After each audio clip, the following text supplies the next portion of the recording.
गिदी जौने समय कर बीरमा ये दे बीरमा बाई दे जी रानी राजा रोवती हवैना रानी राजा गुणती हवै जी जौने समय की बीरामना जौने समय की बीरामया सुनिले भगवान हमर सुनिले ना बुहारिला सुनिले ना बुहारिला रानी राजा रोवती हवै पारी के बुहारिना पारी के बुहारिना कैसे विधाता गड़े मुला का बिगाड़े मैं हतोला गोदीला मोरी सुना कर देना रानी राजा रोवती हवै जी रानी राजा गुणती हवै ना जौने समय की बीरामया जौने समय की बीरामया यदि बैकुंठ माँ भगवान हया यदि रानी गुहारे लसुनी के यदि सोचा थे यदि गुना थे भाई यदि जी यदि रानी गुहारे लसुनी के यदि सोचा थे यदि गुना थे भाई यदि जी सुन के बैकुंठ में भगवान यदि साधु के नाम भेष बना के आवे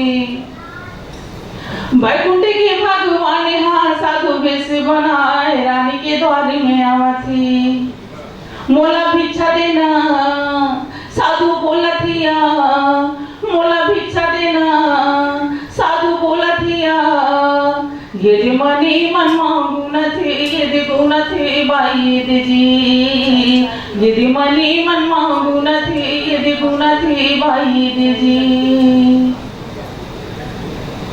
रानी के द्वारे मखाड़ी भगवान है ना चिंतल दी बजाए ना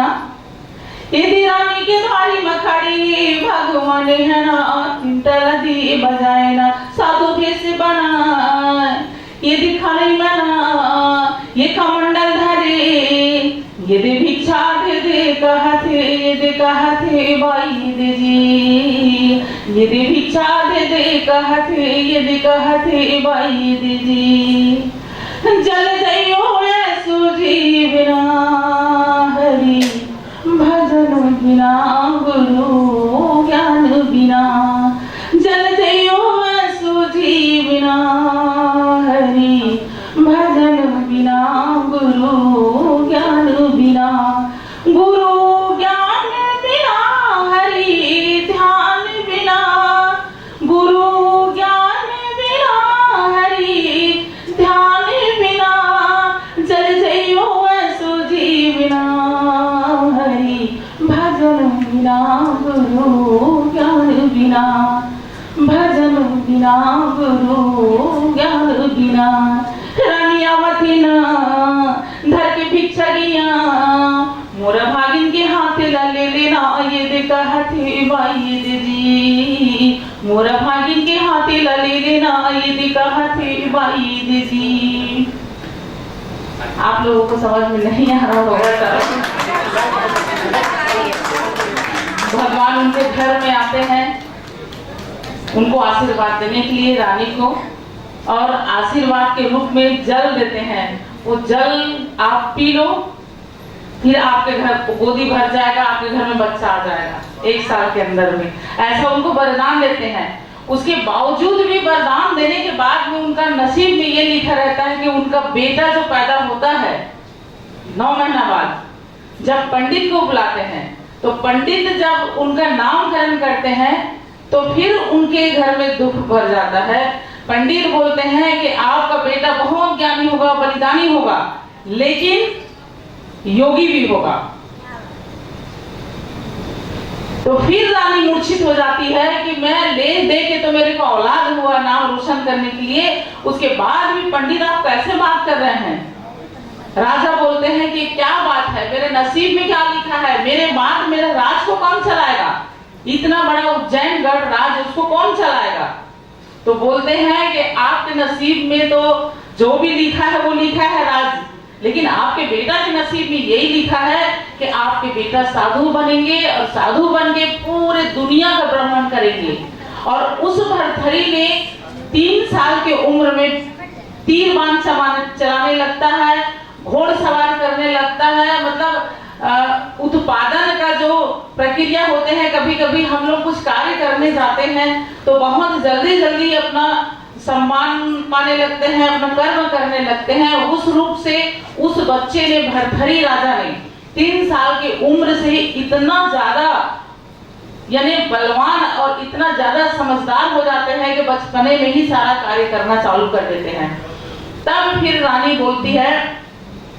कि मैं अब क्या करूं, कि मैं जिंदा रहूं कि अपना आत्महत्या करूं। तब फिर राजा, भरथरी राजा बोलते हैं कि माँ आप इतना दुखी मत होइए, मैं साधु भी बन जाऊंगा तो आपको नहीं भूलूंगा, क्योंकि आप मेरे माता हो। मैं साधु भी रहूंगा तो आप मेरे पास आ सकते हैं, आप मेरे को आशीर्वाद दे सकते हैं, जीवन भर आपका नाम रोशन करूंगा साधु बन के भी। तो ऐसा भरथरी राजा का एक गाथा है। मैं अंतिम अपना इस कड़ी को प्रस्तुत करती हूँ। तो जब भरथरी का गाथा गाया जाता है तो बहुत ही सारा राग को मिलाकर हम लोग किसी मनोरंजन के रूप से गाते हैं। एक भले कथा है, गाथा है, लेकिन इसमें बहुत सुंदर सुंदर गीत का लय को जोड़ जोड़ के, ताकि पब्लिक को भी अच्छा लगे, दर्शक को, सुनने वाले को थोड़ा मनोरंजन भी होता रहे, इसलिए उसमें थोड़ा सा जोड़ के गाते हैं। करम के लिखा कुन मीटे तेरा, करम के लिखा कुन मीटे, करम के लिखा कुन तेरा, करम के लिखा कुन मीटे। जगत जननी शीतल भलो रावण हर ले देना, जगत जननी शीतल भलो रावण हर ले देना। करम के लिखा कुन मीटे ना, करम के लिखा कुन मीटे। बहुत बहुत धन्यवाद खास करके मनोज जी को, जो आज ये मलेशिया में आज मुझे मंच दिए,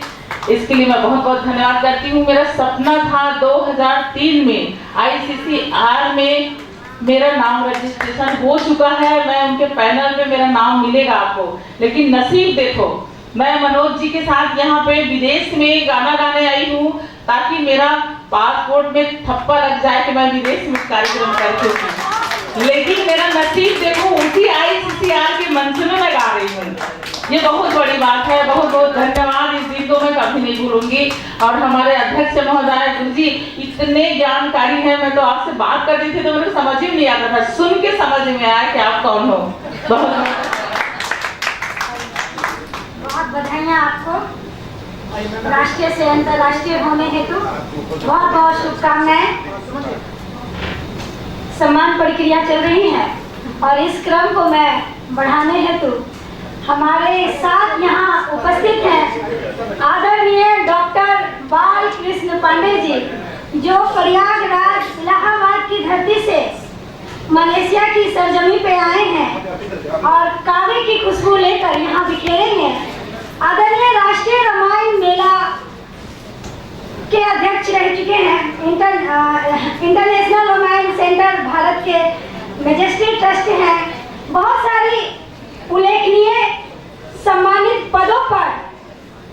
पदोन्नत हैं। Lions club